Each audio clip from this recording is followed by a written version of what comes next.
Right, we are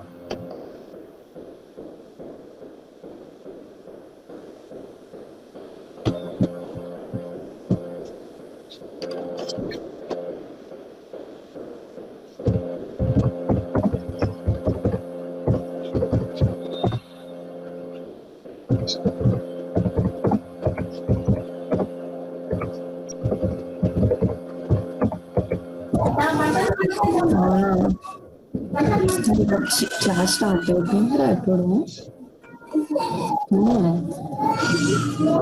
లేదు చెప్పు ఉత్త ఇంగ్లీష్ పెట్టినా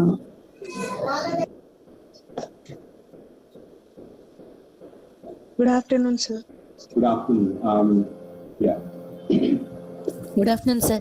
Good afternoon. Good afternoon, sir. Good afternoon, sir. Good afternoon, all of you. Right. Now we'll be doing the poetry section today and try to complete. Good afternoon, sir. Good afternoon. Milton's Paradise Lost, and also the other metaphysical poets, Andrew Marvell, John Donne, and George Herbert. So, well, the poem is available on, I already told you the website, right? Can you just name it?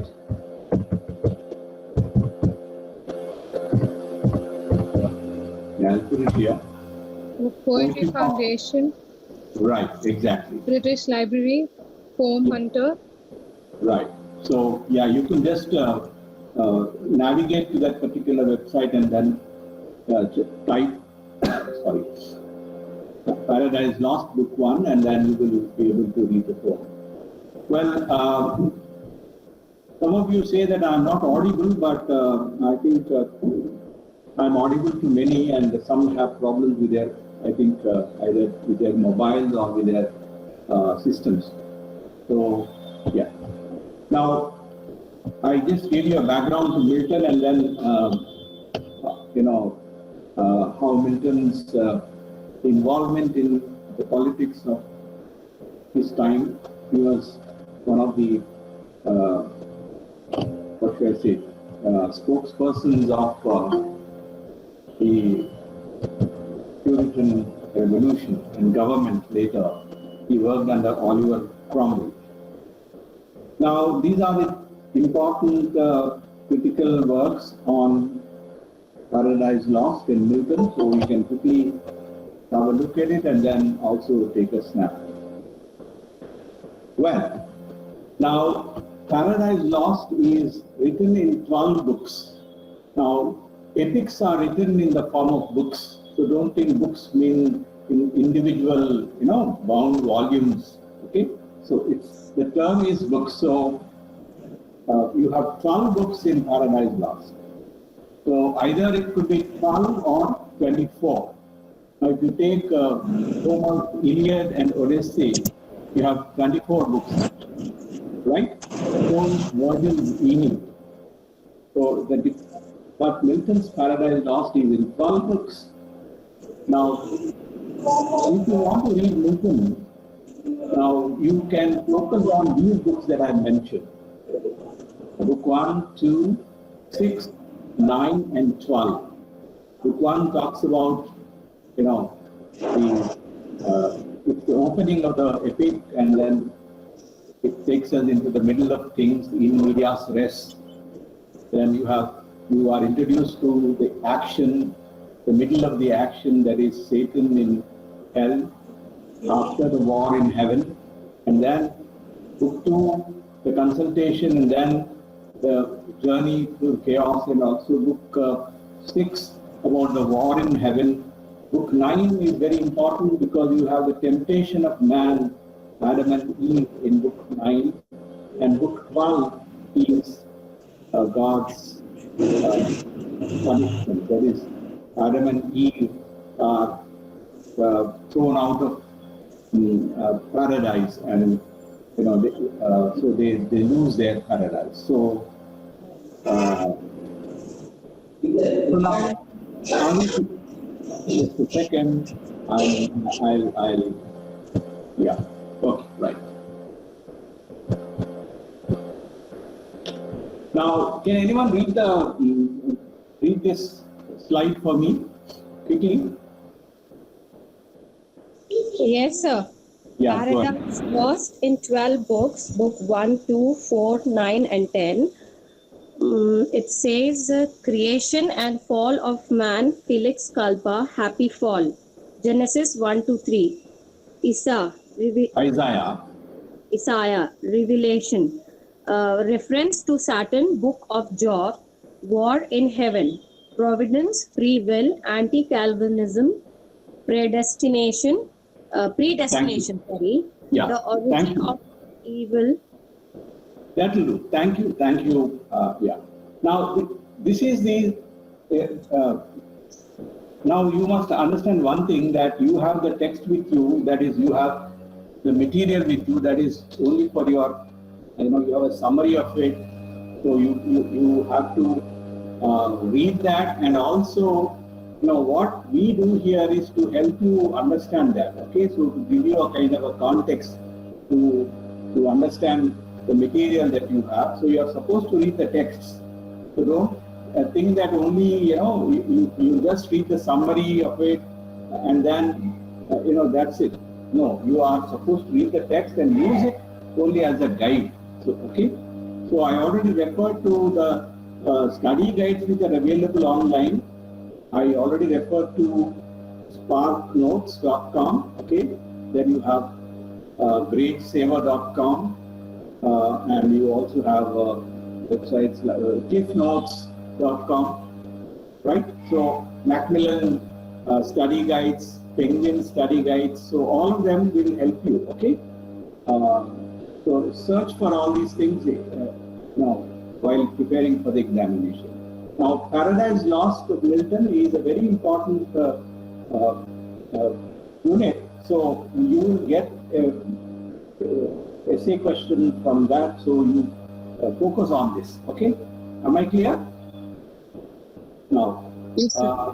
yeah. So now, book 1, 2, 6, 9, and 12. I just told you what they are about. So we are concerned with only book 1. Now, the theme of the subject of Paradise Lost can be found in Genesis 1:3, that is the creation and the fall of man. Of course, Paradise Regained, another epic that Milton wrote, not comparatively when you look at Paradise Lost, Regained is not, does not match the excellence of Paradise Lost. So here you have the creation and the fall of man. Now the fall of man is also called as Felix Culpa. Can you get the pronunciation? Felix means happy in Latin. Felix Culpa. Culpa means sin or fall or coming short of something. So it's referred to as a happy fall because in this fall man has attained greater greater state, greater glory. There is no direct reference to Satan in Bible. There are only some references in the book of Revelation, then prophet Isaiah, okay? And also in Genesis you have 1 to 3, these 3 chapters give you the story. So you can just go back and then read the 3 short chapters and you will get enough information about the story. There are also references to Satan in the book of Job, okay? And also in Revelations you get an idea about the war in heaven, and in Isaiah also. Now the central question of the poem is providence. That is, what is providence? It's the divine plan, okay? Something that has been ordained by God. And the question of free will. So let me just briefly tell you about what happens here. Now, most of you are familiar with the creation narrative, the creation myth. So God creates and then everything, and then on the sixth day he creates man and woman. Let us make man in our own image. And then, God asks, God gives them, dominion over everything that he has created. And then he also tells them that, you should not eat, thou shalt not eat the fruit of that particular tree, the tree of, the tree of knowledge. So there are two trees, tree of life and tree of knowledge. So the tree of knowledge is something that, God forbids them to eat. And the day thou shalt eat, thou shalt surely die. So this is the kind of a condition that God keeps. Now Adam and Eve are happy, but then the serpent, who again is a kind of a form that Satan takes, and he tempts Eve to eat the fruit, and then God comes to talk to Adam and Eve, and then they are hiding themselves, and they say that, well, we are naked, and who told you that you are naked? And then they say that we have eaten the fruit. And then God punishes serpent, and then Eve, and then Adam, and death, comes into this world.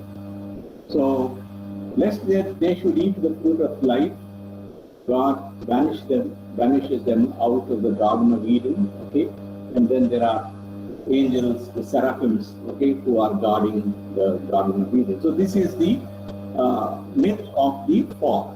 Now the fall of man is, atoned by the sacrifice of Christ on the cross, and thereby it's a kind of a regaining or a reuniting fallen man with, God. So this is the framework in which the story, the epic, operates. So this is just the framework.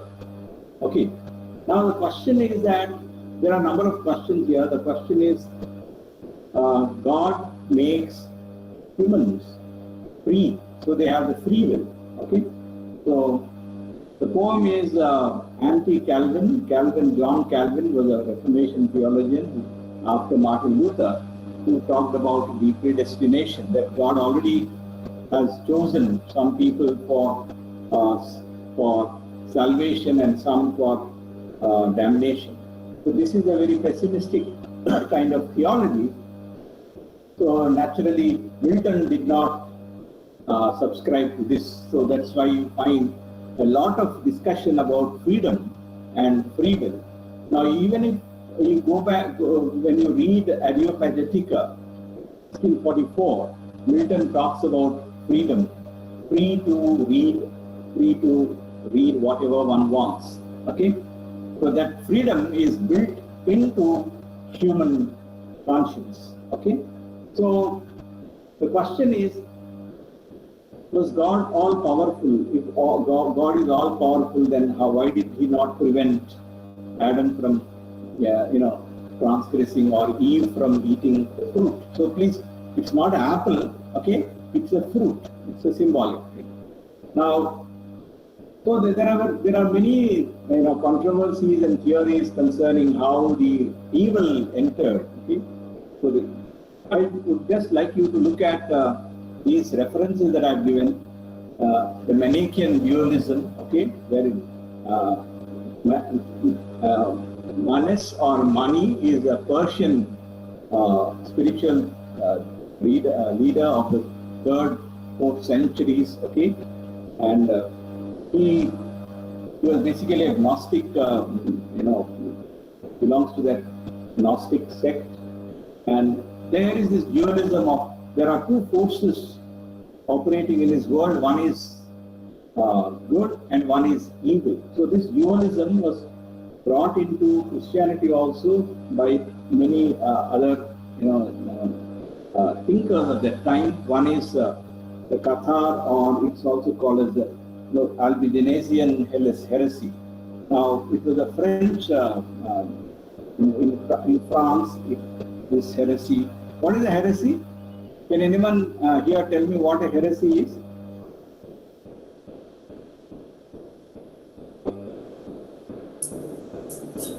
Is it, sir, anyone who questions the authority of church was accused of heretics? Yeah, you're correct.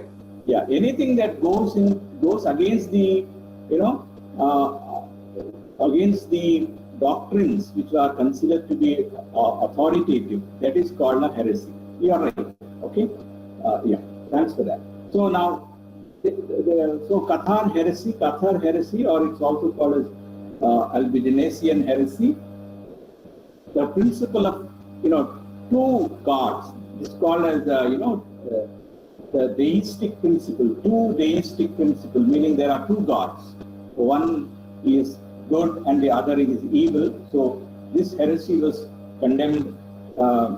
And there is another heresy called Arianism. Arianism in the 3rd century. Okay. So 300. So that is the 4th century. It was condemned by the Council of Nicaea in 325 AD in Constantinople.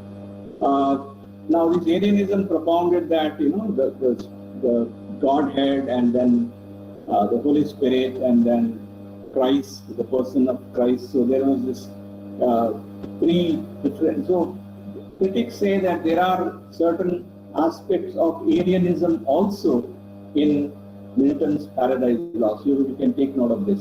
And then, very important for you to understand is that the Pelagian heresy, okay, or Pelagianism, which rejected the concept of original sin. So Pelagius preached that man is not inherently evil or inherently, sinful, but he has freedom to choose and all that. So these form the kind of a context to Milton's discussion of Adam and Eve and then Satan and the fall. Okay? Are we clear till here? Yes, sir. Yeah. Yes, sir. Right. Now the war in heaven, when we talk about the war in heaven, now the Bible does not have very, a detailed discussion or description of this. But in Milton's Paradise Lost, you have, Satan was one of the archangels. You have God, the archangels, and the angels. So this was the hierarchy in heaven. So Satan was also one of the archangels called Lucifer. Okay, Lucifer means bearer of light. Okay, Luciferus was the bearer of light, so he was a bright star. He was one of the archangels, along with Gabriel and Raphael, okay, and Michael. These are the archangels. These are the chief angels. The war in heaven took place, and then Satan was defeated, and he was thrown into hell. This thing is very cryptically mentioned in the biblical narratives, and there are many other, writings. So Milton, takes his source, information from various sources because he was one of the most learned of the poets during that particular time. Okay, so keep this in mind. Okay. Now, another thing is that you can make a note of it when you can write it in the examinations also. That Paradise Lost is a poem about the failure of revolution, because Milton was involved in the Puritan Revolution where they executed the king, the regicide, the end to monarchy, despotism. So Milton was looking at the revolution which failed, because this poem was written when he was in prison, when he was arrested. Okay, he was blind. So he was trying to rationalize the defeat of the Puritans. How did this experiment fail? So it's a poem not of defeat but also of a hope. So looking for parallels between despots and also Satan's character.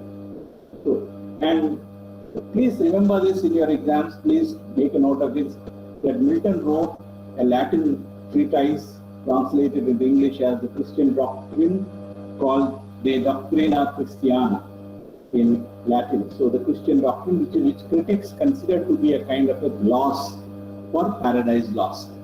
These things are not there in your book, so please make a mention of it, make a note of it. Are we clear till here? Okay? Right? Yes, sir. Okay. Yeah. Now, the structure of the book, quickly. Now, lines 1 to 26, it's the invocation. Now, how many of you could go to Poetry Foundation and just look at the poem? Just a quick response, so it will help me. I could only read some of it, sir. Some of it. Okay, but it is there. It is there. Okay, right. Yes. So lines 1 to 26. Okay. Now I'll just spend some time on this and then quickly move. Lines 1 to 26. You know, they constitute what is called invocation. When you are talking about Paradise Lost, one of the questions that usually asked is that discuss Paradise Lost as an epic. So you need to talk about epic conventions also. Okay, the qualities of epics, what is an element, what are the elements of epic, and then the convention. So invocation is something this begins. It's also called as an introduction or exordium, EXORDIUM. Now invocation book 1 to 26 lines. Anyone has the poem with you? I think somebody said that they have read part of it. I read it online, sir. Online. It is there still with you, or is it on the screen? No? No, sir. Okay, right. I'll read it. I'll read this line because this is the crux of everything. Okay? This gives you the whole idea of what the poem is about. Okay? This is written in blank verse. Now, blank verse means unrhymed iambic pentametrical rhymes. Now, I'll write it here. Blank verse. Blank verse. Okay, can you see it here? Unrhymed iambic pentametrical.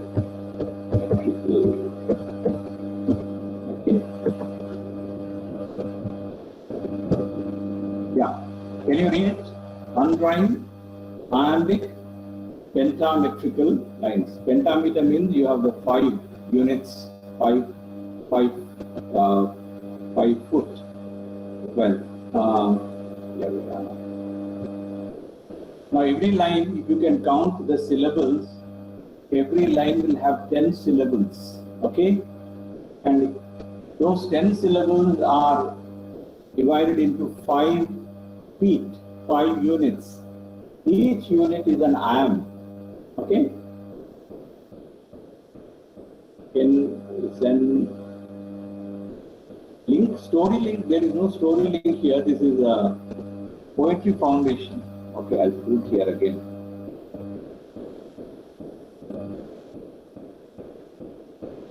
Am I making sense here? That now when you are reading Shakespeare or when you are reading Christopher Marlowe, you have the other units. They wrote in what is called as blank verse, meaning unrhymed. They are not rhymed. Okay? The lines are not rhymed. Unrhymed iambic pentametrical lines. So every line will have 10 syllables. Okay? 10 syllables. Look at of man's first disobedience and the fruit of that forbidden tree, whose mortal taste brought death into the world and all our woe, with loss of Eden, till one greater man restore us and regain the blissful seat. Sing, heavenly muse. This is the invocation. The poet is, or the speaker, the persona who is narrating or who is reciting the poem is asking the heavenly muse. Now, muses were the daughters of god Zeus in Greek mythology. Zeus Zeus was the Greek god. The daughters were the muses, the 9 muses, and some of them were the gods or goddesses of poetry, arts.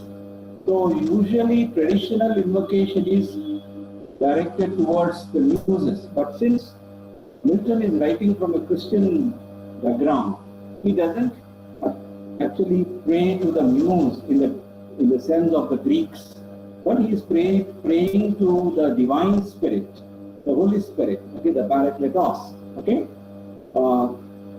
So in the first lines itself, you will find the theme. What is the theme of man's first disobedience and the fruit of the forbidden tree, whose mortal taste brought death into the world and all our woe with laws of Eden, till one greater man. Now, greater man refers to Christ. He is also called the second Adam, because Adam disobeys and then falls.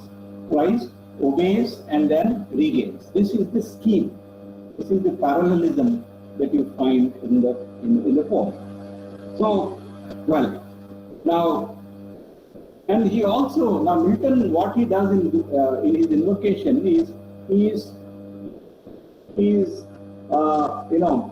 distinguishing himself or his epic from the earlier epics, which are written in the pagan context, pagan quote unquote, meaning before Christianity. Okay, so the Greek and the Roman epics. So he is placing his epic above the epics written by Homer and Virgil. So he says that things unattempted yet in prose or rhyme. He says, I'm going to talk about things which nobody has attempted either in prose or in verse.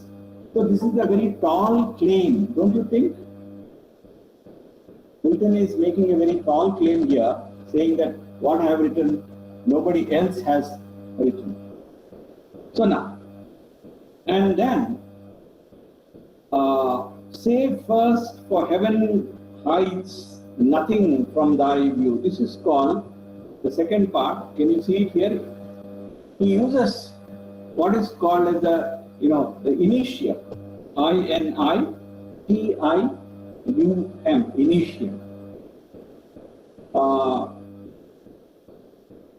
Because, it states the cause, lines 27 to 83. This is called in medias res. What is in medias res? Anyone here who heard my earlier class?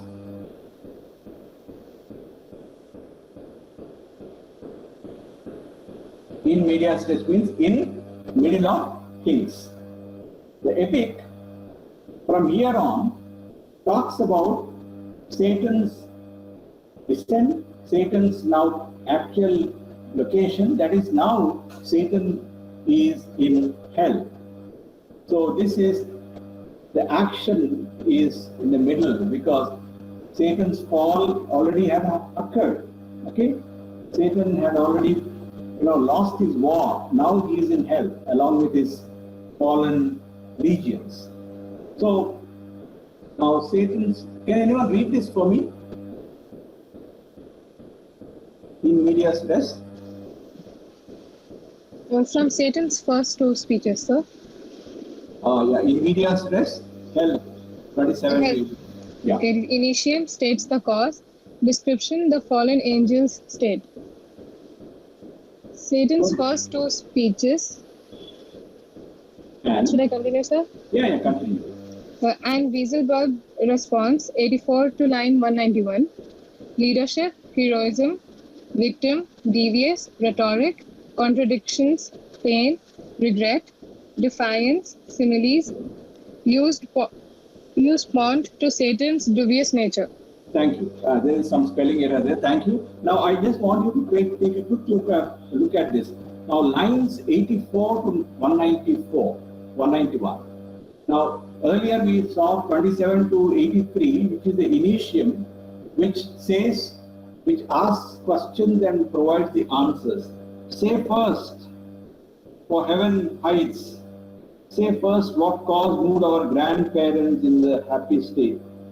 So there's a question of initiating, like who began this? Where did this begin? Why did Adam and Eve fall? So this is the initiation that takes place here, 84 to 91. Sorry, 27 to 83.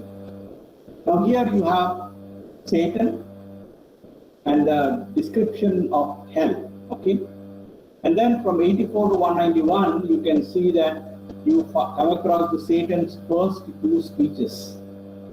Now in the examination also they might ask a question, discuss typically Satan's speeches in book 1. So now Satan addresses his followers. First, initially these two speeches are addressed to another angel, chief of angels called Beelzebub.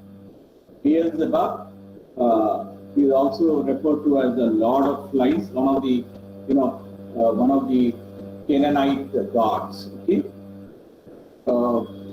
in Canaan. Okay, in Palestinian gods and goddesses. Okay, so Beelzebub is one of them. Now, these lines talk about Satan's personality. In Satan's address to Beelzebub, Satan says that now, we have been defeated through unfair means, and then we need to regain our strength and then again attack God and his forces. To which Beelzebub responds in a realistic sense. So these lines tell us about Satan as a leader, okay? Satan as a hero, as a victim of God's unjust actions, and also at the same time Milton presents Satan as unreliable, devious. He uses rhetoric. What is rhetoric? He is an orator, and he uses his art of persuasion. Okay, he is very good at persuading people, and also to make people agree to come around to his point of view. So, and there are contradictions in Satan's character. He is at the same time very proud, okay, and defiant, but at the same time there is also an element of pathos, or there is pain, there is regret. When he compares his past stature and past state in heaven, he looks around and sees that there is all darkness visible, says Newton, and there is pain, there is torment, there is fire, there is burning lake. So Satan, is a complex character that Newton creates. So there is pain, regret, defiance. Now here, similes. Satan's character, Satan's state of mind, and Satan's personality is revealed through Milton's very, very clever use of epic similes. The description of Satan as as a warrior, as a leader, as a sultan, okay, as a magician, as a leviathan. Okay, so at the same time, there is that the similes work two ways. You must focus here on similes. They seem to praise Satan's grandness, his hugeness, and his strength, but at the same time, they also have a negative element, meaning they take away this greatness by showing this greatness as something that is dubious, something that cannot be, believed in, relied upon. So, on one hand, Satan is presented as a leader who is able to fill his fallen comrades with words of hope and sustenance. But on the other, he is seen as a manipulator. He is seen as a scheming politician, okay, who wins the heart of his followers by false claims and false promises. Are you able to understand? So there is always this tension throughout the description of Satan in Paradise Lost by Newton. Are we comfortable till here? Yes, sir. I wanted to ask, in similes, you had mentioned earlier that there's a comparison, Yep. a tenor and a vehicle. Yes. What would be a tenor and vehicle in Paradise Lost?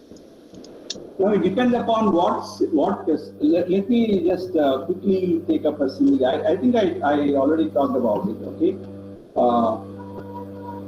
Now, well, just a second. I'm trying to locate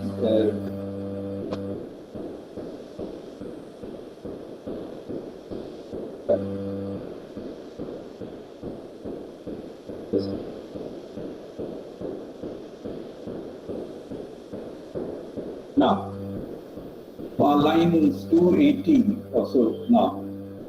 His case had ceased when the superior field was moving toward the shore. His ponderous shield, ethereal temper, massive, large and round, behind him cast the broad circumference, hung on his shoulders like the moon. Now see here, Milton compares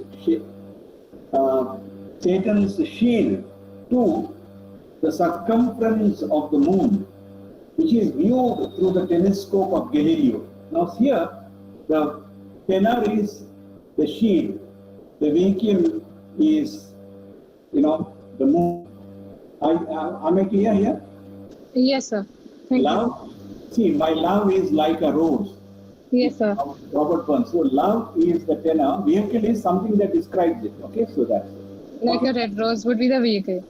yeah, something that describes it would be the vehicle. Okay. Thank you, sir. Yeah. That's it. So now, where are we? Yeah. So, and the epic similes are something that we need to focus on here. Almost all the similes that are used for Satan and his followers are all negative. Okay. So, lines 192 to 375, Satan is described his grandeur, his greatness, and Satan regains his own composure and then infuses courage in his followers. Lines 242 to 270, third speech is addressed to Beelzebub. Now, wherein there is this contrast between heaven and hell. Then another string of similes here. Now, in this section, you find another set of similes which are used to refer to the fallen angels, like the leaves of Alambrosa, okay, the dead leaves, the sedge, the locusts, from the plagues of Egypt, okay. Then Pharaoh's armies, the Memphian chivalry. So all these are very negative kind of similes that are used to refer to the multitude of the fallen angels. Okay. Now, line 376 to 532, you find the catalog of the fallen angels. Now, here there is a problem in the sense you need to understand this. When Satan and his followers had names when they were in heaven, right? They were like Gabriel, Raphael, or Michael, or other angels. But since they revolted against God and they were defeated and sent down into hell, their names have been taken away from the book of life. Are you able to understand that? Their names are no longer there in the book of life. So now, how can Milton give them names? So he came up with a device. Now he makes these fallen angels take the names of the different gods, demigods and goddesses found in the culture of Palestine during that time. Okay? Because you all know that at that time there were many, polytheism was there in Palestine, so there were many gods and goddesses worshipped. So he names these angels as having taken the form of false gods and goddesses, okay, to corrupt the sons of Adam, okay. So can you, these are the names of that: Moloch, Chemosh or Chemos, Ashtaroth, Tammuz, Dagon, Isis and Osiris, the Egyptian gods, Rimmon, okay, Mammon, and many others. Beelzebub, of course, refers to the god of the flies or lord of the flies. Okay.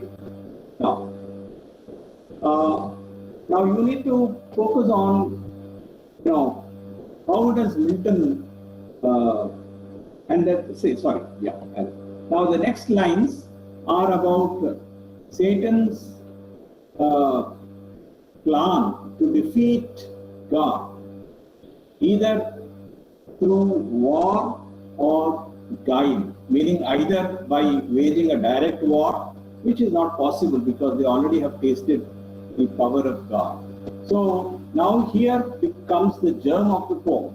Now by then Milton through Satan tells us that already there is a word in heaven before they fell about God creating new world, that is, his creation, and then planting a new being called man. So Satan says that either must we, focus, that is, we should focus on that new world that God has created before we fell. So the plan here is to seek a journey. Now he journeys through chaos later to enter that new world and then destroy his plans. By destroying God's plans, we are in fact destroying God. So this is a kind of a proxy war that Satan intends to wage against God. Are we clear till here?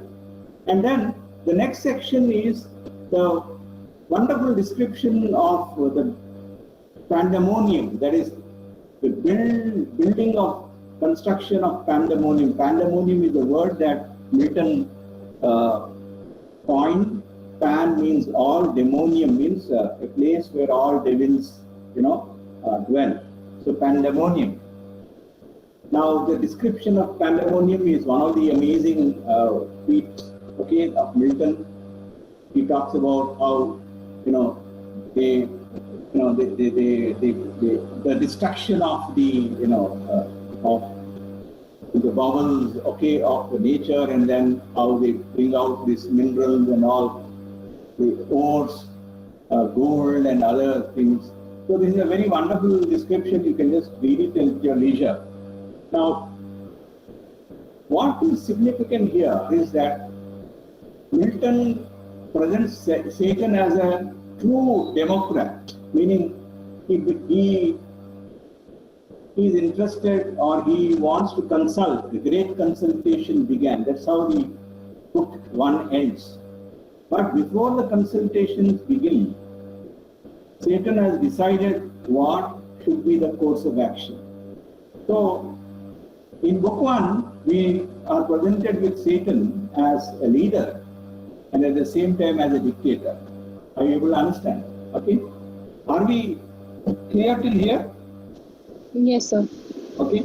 So now the invocation, the exordium, the initium, in medias res, use of epic similes, catalogue of ships, that is enumeration of the leaders in the epic, the important characters, and now comes the language. Now Milton's language is considered to be what Christopher Ricks called the grand style. So basically this is a very lofty poem which talks about very great heavy theme. So naturally, Milton uses constructions which are Latinate, meaning he inverses the syntax, he changes the word order, okay? He coins new words, he brings in new images, and you must remember that Milton was blind by the time he was writing. He was dictating it to his daughters, okay? And he could remember his travels in Europe, his visits to, Italy, and then also his meeting the great intellectuals of the time like Galileo and others. So, a very rich oral and visual imagery. There is auditory, that is what you hear, sounds, and also the visions. Now they form the imagery of Paradise Lost, more so in book 1. Now, how do you read book 1? Read book 1 in terms of the epic conventions, identify the number of similes, okay? See how the similes are, what is compared to what, and how the comparison is made. Focus on the speeches of Satan. Try to critically look at what he's saying and what he's hinting and what actually is the real meaning that is conveyed, and what is the narrator's commentary on the speeches. Okay, so that's about, yeah. The contemporary criticism is, you can take a quick look at this. Frank Kermode, okay, and then Stanley Fish talks about the reader in Paradise Lost. Of course, there's Marxist criticism, that is Milton and the English Revolution. The new historicist, how Milton's poem is actually a political poem, not as a religious poem.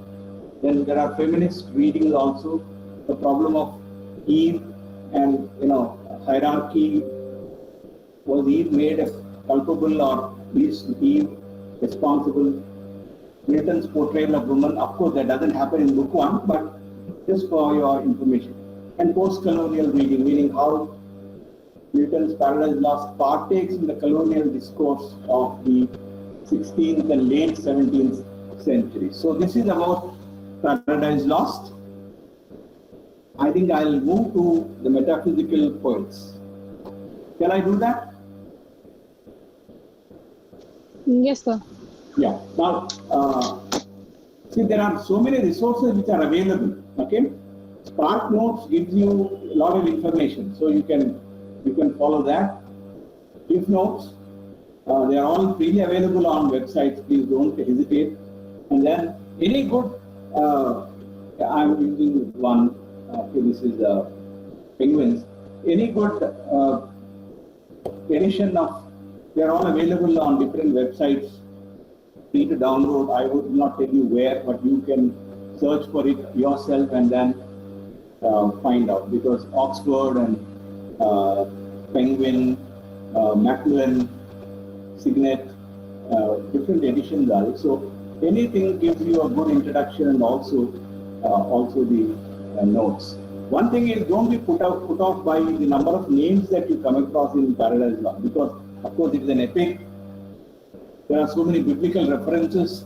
There are references to Greek mythology, Roman mythology. There are references to European history. So there are references to contemporary discoveries. So yeah, it will be difficult, okay, to get each and every name, okay, but don't miss the woods for the trees. Meaning, don't search for the trees, you will miss the beauty of the forest. Got my idea? Try to get an overall picture. I think the summary will help you in whatever material that you have in the coursework. That will help you, but you also use the framework that I have given you. Yeah, are we clear till here? Shall I proceed? Yes, sir. Okay. Give me a second, I'll pull up the text presentation.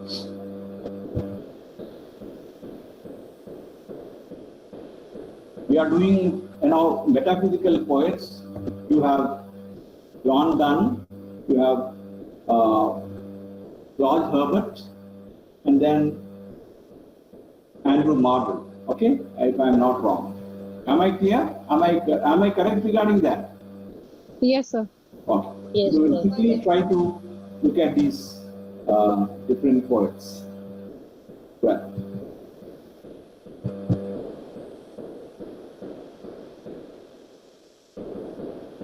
Can somebody answer her? Sir, small doubt, sir. Yeah, Small request also. tell me. Sir, instead of going to this and whatever this reference book, sir, please go through the textbook, sir. We can understand. Hello. I didn't get you, Mr. Nagaraj. Yeah, what is your submission?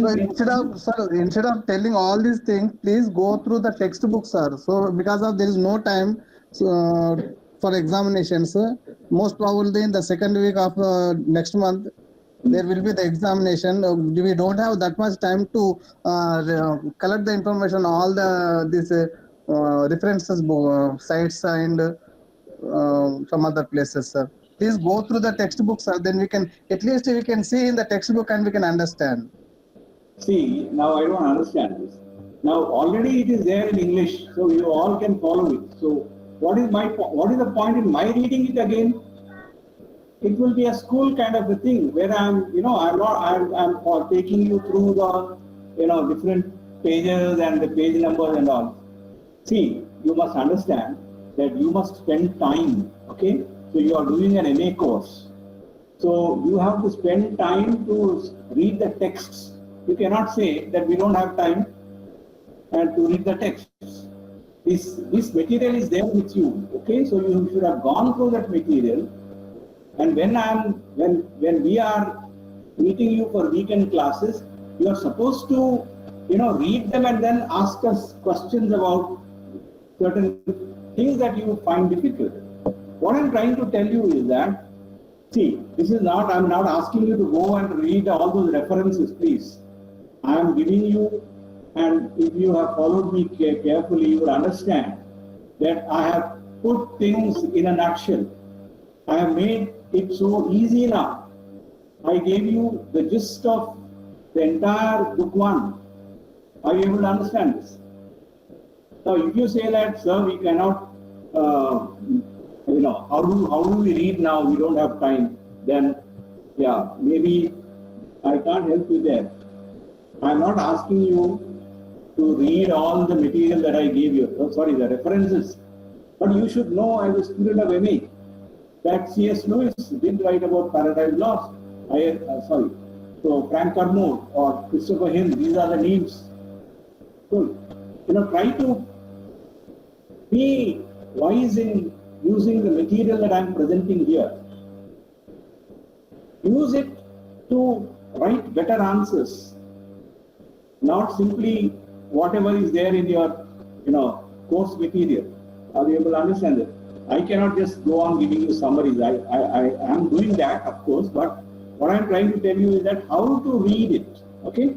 Anyway, yeah, I think you can come back and ask me again after giving it a try. First, give it a try. Anyone else has anything to say about it here? Mr. Nagaraj raised a question. He talked about the difficulties. Others can quickly, I'll give you a couple of, not more than a minute. Yeah.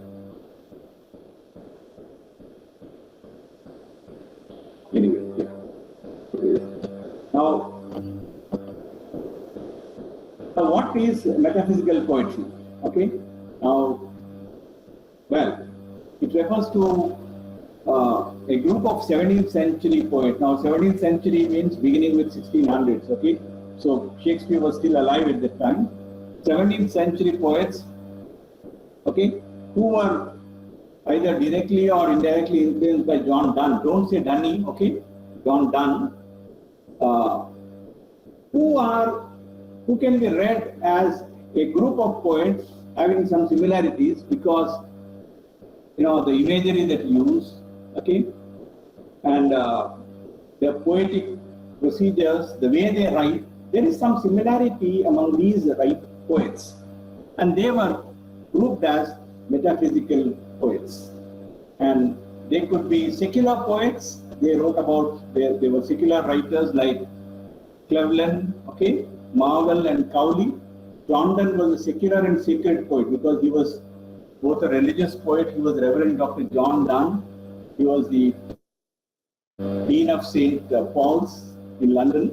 Then there are also religious poets like Herbert, George Herbert, okay, Vaughan, okay, and then Henry Vaughan and Richard Crashaw. Now the term metaphysical, now you may say that, sir, it is not there in the textbook that you have. The word metaphysical comes, meta in Greek means after. Physics is something, the book that, Aristotle wrote, physics. So the work of Aristotle, which comes after physics, is called metaphysical.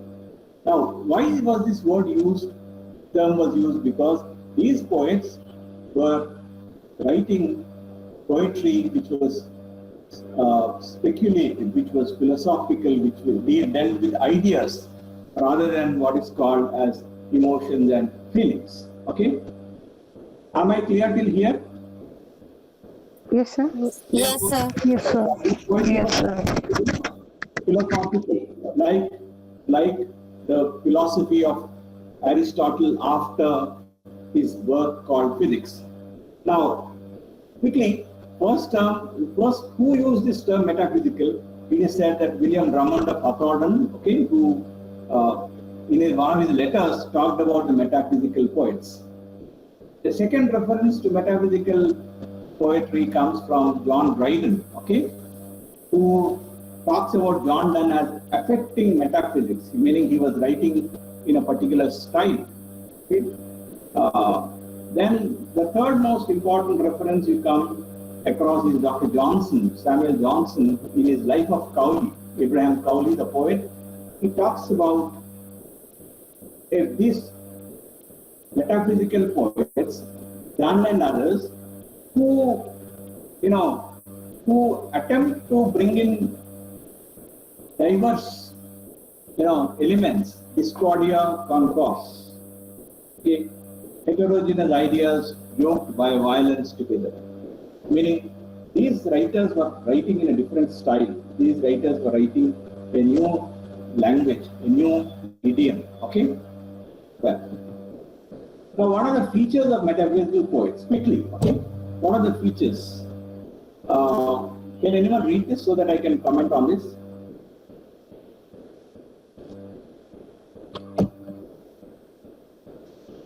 Arresting and original images and conceits, showing a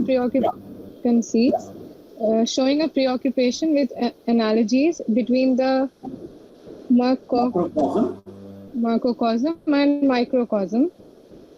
Sorry, microcosm. Microcosm. With ingenuity, dexterous use of colloquial speech, considerable flexibility of rhythm and meter, complex themes, both sacred and profane, a liking for paradox and dialectical argument, a direct manner, a caustic humor, a keenly felt awareness of mortality, and a distinguished capacity for elliptical thought and tersely compact expression. Hyperbole. Thank you, sir. The hyperbole, opposed to mellifluous, free-flowing cavalier poetry, poetic argument. What's the pronunciation for that, sir? What is it? Cavalier poetry. Cavalier. Yeah. Cavalier poetry, poetic argument. Opposed ideal view of human nature and courtly love, Petrarchan tradition, anti-Platonic. Eros, agape. Thank you, sir. Agape. Cynicism, outrageous logic, sexuality, realistic. Now, these are the features of the metaphysical poets. I'll quickly go one by one. Now, the point here is, the first thing is the conceit. Conceit is an image. Usually, the images, there is figures of speech which are, descriptions. They bring about an analogy between macrocosm and microcosm, meaning the correspondence between the smaller world and the bigger world. That human world, that is human emotions and feelings and human condition, it becomes the microcosm. The world outside becomes the microcosm. So they constantly describe the microcosm, that is human, in terms of the happenings outside. There is a macrocosm. Am I clear till here? Yes, Right? sir. Okay. Like the movement of the earth is macro. Okay. A lover being separated from his beloved is micro. Is the analogy clear here? Yes, sir. Okay. Now, then wit is, now they were known for their quick, very remarks. Wit is any intelligent, very clever kind of a description is called wit. So witty, their poetry was full of wit, creativity, newness. Ingenuity means there is a lot of craft and art. Okay. The meaning of metaphysical. Okay, I already referred to metaphysical. Metaphysical refers to a group of poets, okay, who are writing in the 17th century, and their writings are marked by these characters. Actually, the etymological meaning of the word metaphysical refers to any kind of philosophical speculation. Their writings were, using this, the mode of philosophical inquiry. That's why it is called metaphysical. And also it refers to the philosophy that came after Aristotle's physics. That's a metaphysics. Okay, metaphysics is a branch of philosophy also. Now, with dexterous, clever, use of colloquial speech. Now, these poets used colloquial speech. Now, if you look at John Donne, for God's sake, hold your tongue and let me laugh.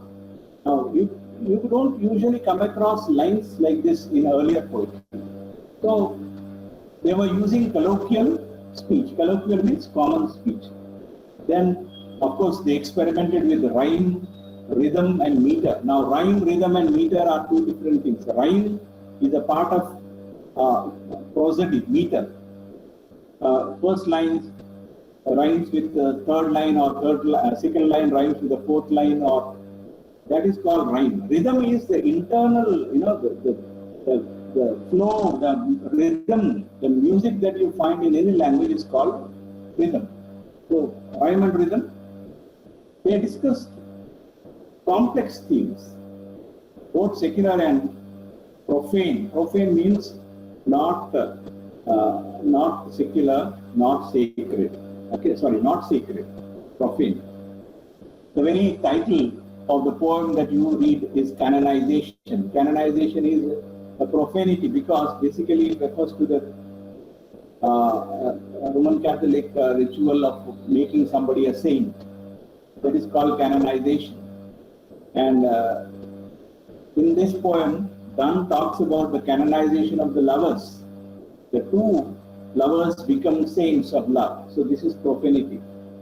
Then there is a liking of paradox. Paradox means a seemingly contradictory kind of an utterance. Okay? Almost like an oxymoronic kind of a statement. So there is a lot of paradox in their writing. There is argument. Very, very important. Metaphysical poetry has a lot of argument. And of course, I talked about a direct approach, a direct manner. The speaker addresses the readers or the listener very directly. There is also very caustic, acerbic humor. And then there is a very compact expression. Compact means they don't use too many words. They don't use too many expressions. Their poetry is not very, very, very elaborate. Their poetry is very compact. Small words, minimum expressions, they hold a lot of meaning there. Then hyperbole is something. Hyperbole means exaggeration. Can you remember this? Hyperbole means exaggeration. Most of the time we come across hyperbole in most of most of the poems, hyperbole. Now, they were opposed to, especially John Donne was opposed to the Cavalier poets who were their contemporaries. Now, Cavalier poets were court poets. They were poets who were of the aristocracy.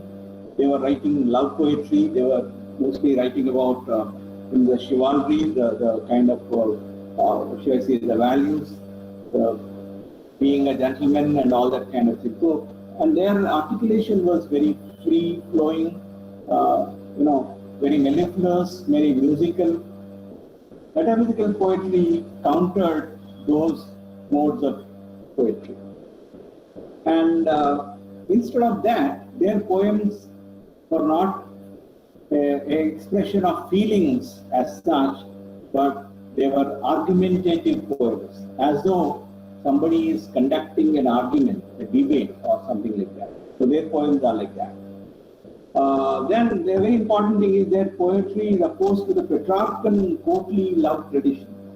Now the point is, in the Elizabethan period, they were following the Italian mode of Petrarchan trope. That is, in Petrarchan, what happens is that the speaker is somebody who is in love with an idealized woman, and that indifference of the woman kills him, and he is suffering his pangs of that kind of indifference. So unrequited love, unreciprocated love, that was something that the Petrarchan tradition talked about.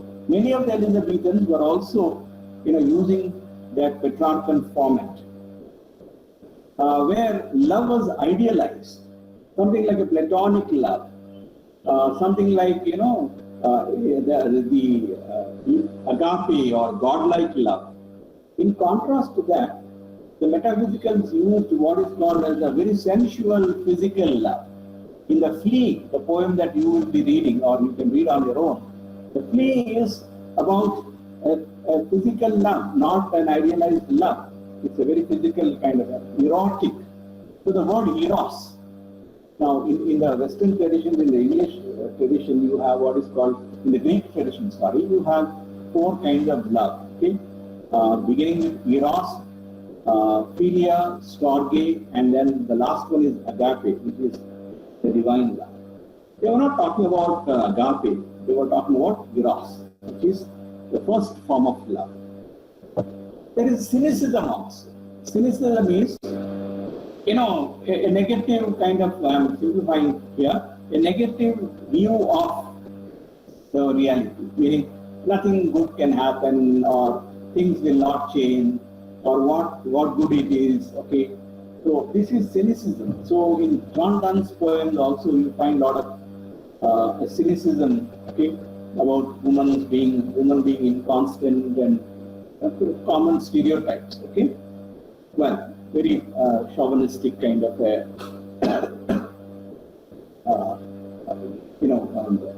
representation of women.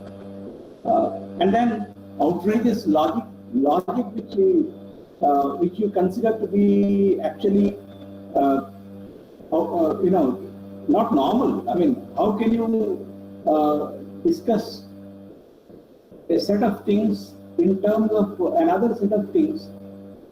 So there is nothing common between them, or nobody talks about this in terms of that. So this was which was considered to be a kind of an outrageous, logic. Then I already referred to sexuality and realistic portrayal of a relationship between men and women. Now, Herbert J. Grierson, this is all there in the introduction also, I'm just summing it up also. Now, Herbert J. Grierson and then Helen Gardner, they were the ones who brought the metaphysical poets into the limelight. Before that, these poets were not discussed, okay, in anthologies. T.S. Eliot's essay Metaphysical Poets, and especially on Andrew Marvell and F.R. Lewis, they continued this attention or focus on metaphysical poets. And American New Critics, who we will be reading in, I think, next year, American New Critics also were highlighted the metaphysical because their poetry contained all the elements that they were they thought were the components of a good poem. That is paradox, okay, irony, unified sensibility. T.S. Eliot talks about the unified sensibility of the metaphysicals.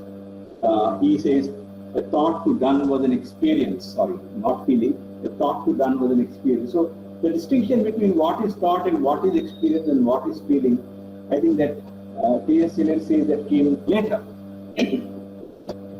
Now, quickly, you will encounter these tropes in the poem that you are going to read. Now, the Petrarchan conceit, can anyone read it for me quickly? I'll just have a gulp of water. Go ahead. The Petrarchan conceit said type of figure used in has love been poem. novel and effective in the Italian poet branch, but become has an age in some of these is limited among the Elizabethan contemporaries. The eager concept of detail, ingenious, and often exaggerated comparisons applied to the disdainful mistress, the cool as beautiful, and to the distresses and despair of her worshipful lover. I Thank you. find no peace. Yeah, thank you. Thank you. Thank you. Now, see, Petrarchan conceit is, I told you, is an image. Okay. Now, in love poems, Petrarch fashioned this, and which is followed by the Elizabethan sonneters. It's a kind of a very clever kind of a comparison. A conceit is basically a clever kind of a comparison. Okay. Often exaggerated comparison. We talked about hyperbole earlier, so exaggerated comparisons. The comparison is usually, what is the object of comparison? That is a disdainful mistress. Okay, a mistress is somebody who is disdainful, meaning, as we discussed, it is an unrequited kind of love. The mistress doesn't have the same feelings that the speaker expresses. So she's presented as somebody cold and cruel, okay? And she's very fair and beautiful, all that. Now, these two lines from a translation by Sir Thomas Wyatt. I find no peace and all my war is done. I fear and hope. I burn and freeze in ice. Now, if you look at it, this is a typical Petrarchan conceit, wherein there are contradictory things referred to here. Now, burning and freezing, fire and ice, okay? And we talked about the microcosm and the macrocosm. So the tempests, the storms of a human heart, they find an echo in the macrocosm of the real storms and tempests. Now see, when you are reading John Donne's poem, Canonization, you will find that John Donne actually is mocking or making fun of the Petrarchan tradition in the beginning of the poem. Okay? Yeah. Now, Petrarchan conceit and then metaphysical conceit. Now, metaphysical conceit is, now see, the poets use their learning, because most of them were scholars, some of them were, clerks, in the sense they were the clergy. Donne was, Herbert was, so they were using their enormous learning, okay? And comparisons were drawn from various fields, and they were not conventional kind of comparisons. Nobody compared, these things with the things that metaphysicals were comparing. For instance, in a benediction forbidding mourning, Donne refers to the separation of the lovers, to the feet of a compass. You know what a compass is, okay? Most of us were using it in schools and colleges, I think, in geometry, okay? The compass has two needles, two legs, 2 feet. So he compares the separation of the lovers and also the union of the lovers, the kind of a feeling that they have, bonding that they have in terms of a compass, which is not very normal. Then, can anyone read this Richard Krasher's conceit? Can anyone quickly go ahead?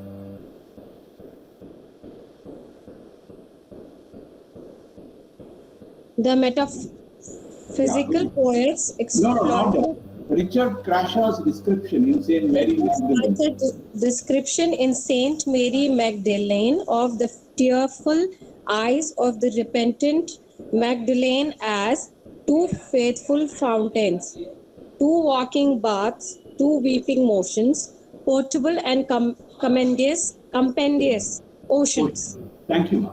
Now here, Mary Magdalene is weeping. She is full of, remorse and regret because she has been, pardoned by Christ.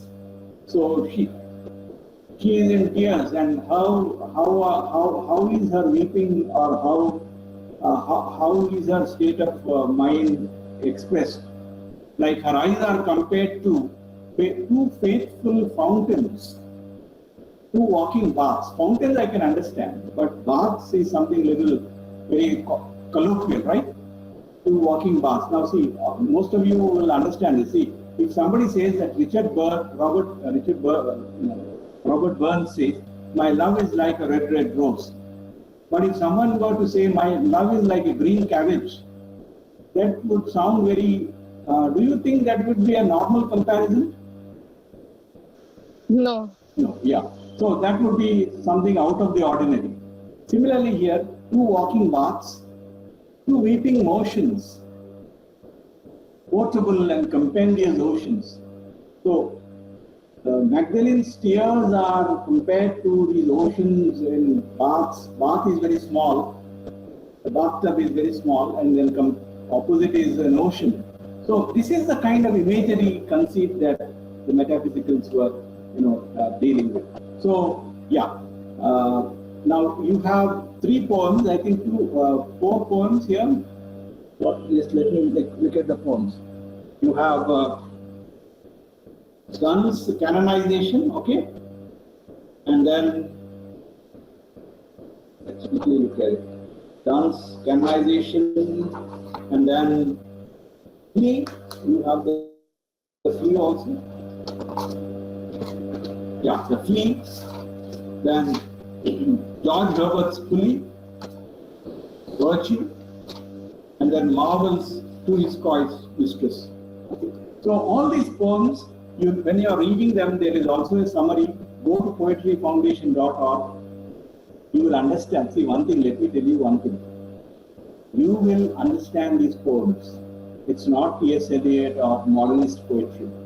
So it is very clear. You can read the poem and also use the summaries which are there in your books, course material, and also you can use Spark Notes and all the other, guides that you don't tell me that you don't have time. Okay, you have to make time and read and prepare for your exams. You cannot say that because it's a distance education we don't have time. Okay, you need to make time to read, and it's not a big deal. If you have any problems, you can get back to me in my next classes. Okay? Is it okay? Yes, sir. Are we good? Okay. Yeah. Right then. Okay. Take care, and Yes, we'll meet again. Maybe the Thank you, sir. Yeah. Thank you, sir. Thank you, sir. Yeah. Right. Thank you, sir. Bye. Thank you, sir.